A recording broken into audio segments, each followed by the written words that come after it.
প্ৰায় 4 বজালৈ টোপনি নাহিল। ভাবিব ধৰিলোঁ, মহাত্মা পৰলোকলৈ যোৱাৰ পাছত মোৰ কৰ্তব্য কি? তেওঁৰ কাম কৰা। তেতিয়াহ'লে মই মন্ত্ৰীপদত থাকি সেই কাম সমাধা কৰিব পাৰিমনে? প্ৰাণত ইচ্ছা হ'ল যেন গাঁৱলৈ গৈ থাকোঁগৈ আৰু তাত জীৱনৰ বাকী দিনকেইটা গান্ধীজী জগতৰ কাৰণে কি বস্তু তাক প্ৰচাৰ কৰোঁ। গান্ধীজীয়ে এখন অহিংস ৰাজ্য স্থাপন কৰিব বিচাৰিছিল। সেইকাৰণে আমাৰ জীৱনৰ মূল উদ্দেশ্য হোৱা উচিত সেই ৰাজ্য স্থাপন কৰা। কেনেকৈ তাক কৰোঁ ভাবি ভাবি টোপনিত পৰিলোঁ। মোৰ মনলৈ আহিবলৈ ধৰিলে যে আমি হয়তো দেশখন ৰক্ষা কৰিব নোৱাৰিলোঁ। বিদেশী শাসন আৰু মুছলিম লীগে মিলি আমাক গ্ৰাস কৰিলে আৰু অসমীয়া জাতিক নাশ কৰিলোঁ আমি। এই ভাৱ মোৰ মনত ইমানকৈ প্ৰবল হ'বলৈ ধৰিলে যে ৰাতি সাৰ পাই উঠিলোঁ আৰু টোপনি নোহোৱা হ'ল। দিনটো কেৱল দেশখন কেনেকৈ এই অৱস্থাৰ পৰা ৰক্ষা কৰা যায় তাকে ভাবিব ধৰিলোঁ। বহু সময়ত এনে ভাবো আহিছিল যে মোৰ যেন আকস্মিক কাৰণে মৃত্যু হ'লেও যেন মই ৰক্ষা পৰোঁ।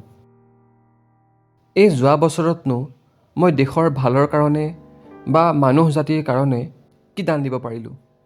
এইটো সঁচা যে মই নিজৰ কাৰণে কম চিন্তা কৰিছোঁ, উপাৰ্জনৰ পথ এৰি দিছোঁ আৰু ৰাজহুৱা কামত সম্পূৰ্ণ মন দিছোঁ। একেলগে এসপ্তাহো মই শৰীৰক জিৰণি দিয়া নাই। তথাপিনো বাৰু কি কাম হ'ল?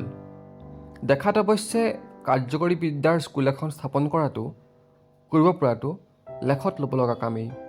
তদুপৰি মাদকতা নিবাৰণ আৰু নিৰক্ষৰতা দূৰীকৰণৰ বাবে কৰাখিনি কামো একেবাৰে দলিয়াই পেলোৱা বিধৰ হোৱা নাই, যদিও গভৰ্ণমেণ্টৰ নীতি পৰিচালনাৰ দোষত উপযুক্ত ৰকমে আগবাঢ়িব পৰা নাই। মই এজন কল্পনাপ্ৰৱণ ব্যক্তি।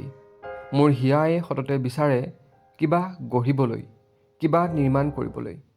সেয়েই যেতিয়া 1946 চনৰ আৰম্ভণিতে ক্ষমতা আমালৈ আহিল, মই কল্পনা কৰিলোঁ বিকেন্দ্ৰীকৃত গাঁওবোৰকে ধৰি এক শাসন ব্যৱস্থাৰ। বিশ্বাস ৰাখিলোঁ সমন্বয়ৰ ভিত্তিত গঢ়া এখন সমাজৰ। গান্ধীজীয়ে এনেবোৰ পৰীক্ষা সেৱাগ্ৰামত কৰিছিল।